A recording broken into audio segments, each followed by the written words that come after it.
I go back and forth on what new units look the best out of the Champions of Chaos DLC. For me, it's typically between Nurgle and Tzeentch. Not that I don't like the Slaanesh Khorne dudes, but man, you have to admit, these Nurgle guys look so cool with their kind of rusted black armor, the sort of mossy bits kind of growing all over them. Today, yes, it's more Nurgle versus more Dark Elves, just kind of the way of things. I'm dealing with some stuff in my personal life right now, so I don't have a ton of time to get you guys as many replays as I would like, or the variety I would like. So yes, more Dark Elves, I know, but Dark Elves are in a really good place right now. Let's take a look at my build here. I am playing Malice, no longer the Meme Blade. I've also got some Dread Knights to back him up, 3 units of Dread Spears, 3 no longer Sad Swords, and a Sorceress of Fire. We've got Flaming Sword of Ruin and Fireball. For Nurgle's Mono God build here, of course, the Warriors you saw there. We've got some regular Plague Bearers, 2 Exalted Plague Bearers, including the Stooges. Also got Festus, of course. Festus being the bestest of the new lords, since he is both a Mortis Engine and an AoE heal alternately. These are mutually exclusive, so you can only have one active at a time, but it is right now the only Mortis style effect in the game. Doesn't require him to be in melee, which I would expect that would probably get changed in the future. We'll see. Stream of Corruption also, and Fleshy Abundance, of course, as he has Lore of Nurgle. And we've got the Marauder Horsemen of Nurgle up front. Get you guys a nice up close of these guys real quick before we get to the reserve armies. A little bit of clipping with the shields there. Let's not pay too close of attention to that. But again, sort of the moss growing out of their helmets, the sort of moldy finish on these guys looks absolutely fantastic. So speaking of reserves, let's get to those real quick. For my reserves, I've got 2 Shades with dual weapons. That anti-infantry bonus should help against both Warhounds and Furies. Also got a single Cold One Knight, 4 Repeater Crossbow, Dark Riders, 3 Corsairs, and 3 regular Dark Riders. For my opponent's Nurgle reinforcements, he's got a single Knight of Nurgle, single Spawn, a single Rotfly, a single Beast of Nurgle, a single Plague Bear, and 3 Furies, 2 Poison Warhounds, and 4 Nurglings.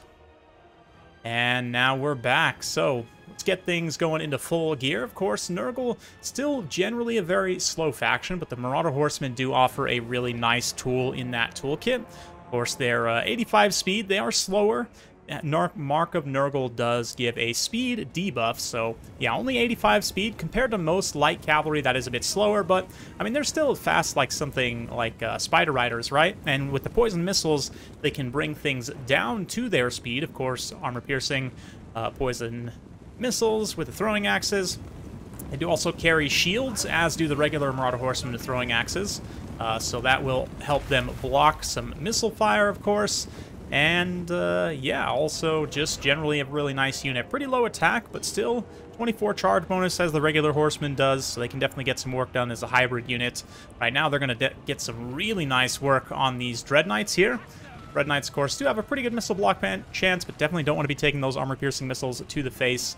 We'll try and skirmish back away, kind of screen out with these spears here. Totally don't mind if all the throwing axes get yeeted at the Dread Spears, so we're going to use them to play catch here as they advance. Of course, Dark Elves defending their home turf of the Black Ark here.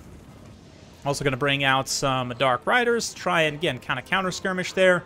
Got control of the low ground objective with the Hellebronai and 2 Bleak Swords, who I failed to mention earlier, along with another Dread Spear.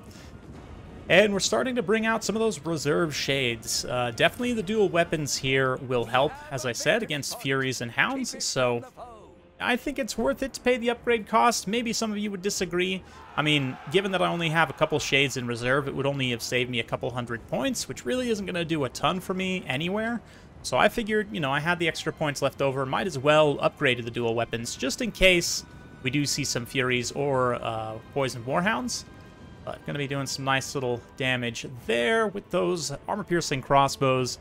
Festus, though, making a strong push straight up the pipe into my position here. For once, I'm going to not overextend, even though arguably if any faction you should do it against is Nurgle, try and fight them out in front of the objective rather than on the objective, because, of course, once Nurgle starts to get their bodies onto the objective and capturing, they're going to have my forces at least are going to have a hard time dislodging them. But let's get in close, watch as these Nurgle warriors get in here and start to smash these Dread Spears. But, oh no, here comes the Dread Knights creeping in for a little rear charge.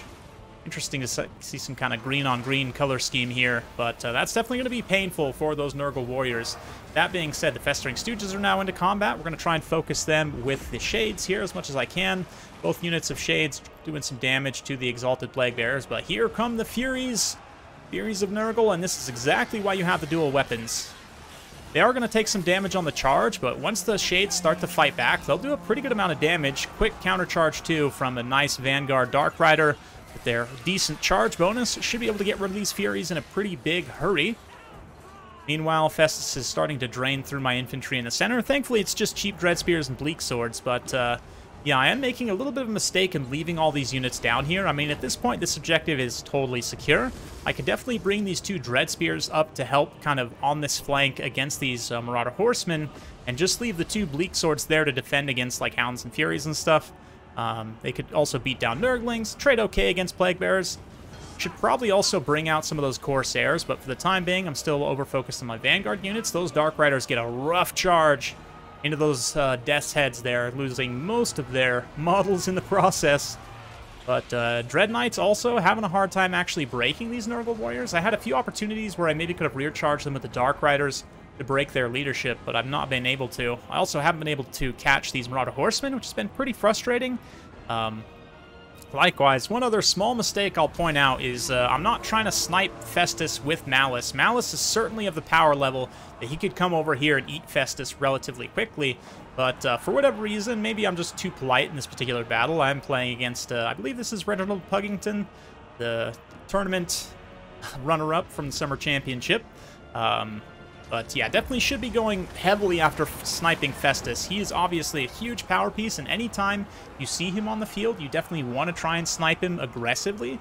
He is relatively squishy, not a lot of armor, has quite a bit of HP, but combat stats are relatively poor. He doesn't have much weapon strength either, so he's not super dangerous, certainly to somebody like Malice and or Zarkan. Anyway, let's get in close again as the Plague Drones and the Nurglings and the Plague Bearers push through the Dark Elf lines.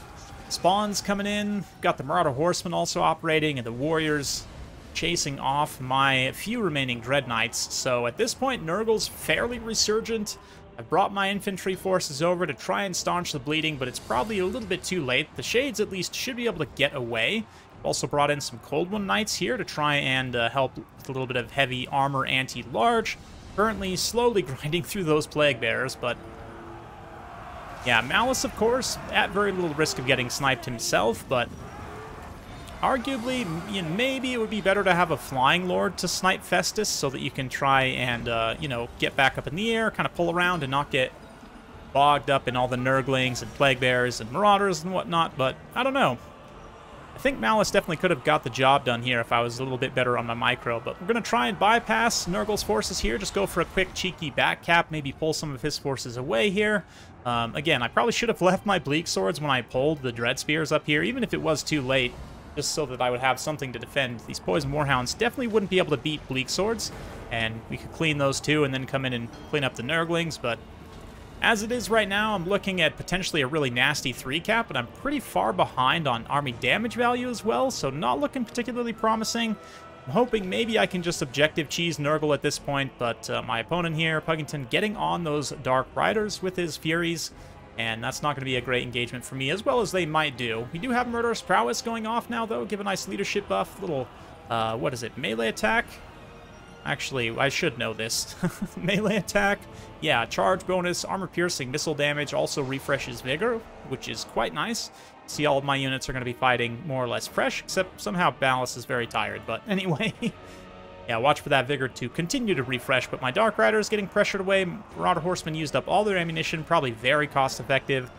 Try and get these repeater crossbows maybe to go cap that objective, but not feeling particularly great about my chances to win here. The repeater crossbows get seen off. The regular melee Dark Riders are able to clean up that unit of Furies, but let's see here. Nice volley straight into the face of those Hounds. Then we're going to countercharge here, get the Dread Spears in the rear, try and get a nice leadership break. The Dark Riders, 40 charge bonus, up to 50 with Murderous Prowess is quite good. And in Domination, I mean, I guess I probably should have done some testing, but it seems like Murderous Prowess, when it's active, will just go off for units as soon as you summon them in. Again, I need to do some testing on that. Could potentially mean that once Murderous Prowess goes off, you want to maybe like save your supply and go for a huge timing push once that goes off, because all of your units will get a big, 60-second power spike. Interesting. I'll have to do a little bit more testing on that and report back to you guys. But for the time being, light cavalry pressing forward, trying to recap this objective. Maybe go for a quick double cap. I'm not too far behind at this point. Dark Riders, nice charge, straight into the front of those Marauder Horsemen. We're getting close. Probably should have got the charge up close, but there you go. Marauder Horsemen are a bit bigger now. They're not huge, but they are definitely bigger than these Elven Horsemen, which seems appropriate to me. Definitely seems to make sense. But anyway, more repeater crossbows coming in, just trying to deal whatever DPS we can. This low ground objective fight seems like it's going okay for a moment until the Furies arrive, and then they start to break the leadership of my light cavalry here, even as they themselves start to lose leadership and take substantial damage, and I end up kind of losing out. With that push gone, there's very little hope of me actually winning this fight. So we'll see. I'm going to continue to bring in some more light cavalry up here, even though Corsairs would probably be a good choice at this point to run in on my home objective. Try and blend through some of this infantry. Festus is also sitting here literally just mocking Malice right now.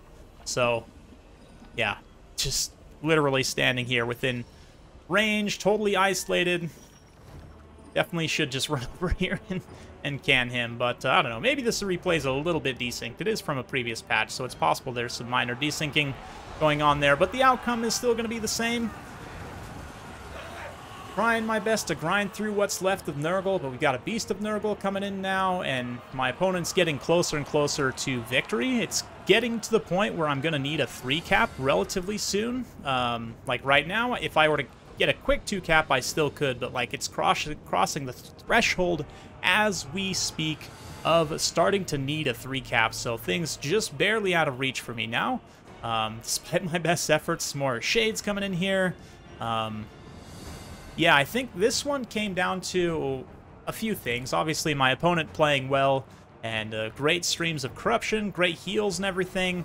A big thing was me just kind of missing my targeting priority in terms of not going after Festus with Malice. Finally, Festus comes to say hello himself, with the Festering Stooges making this a very one-sided affair.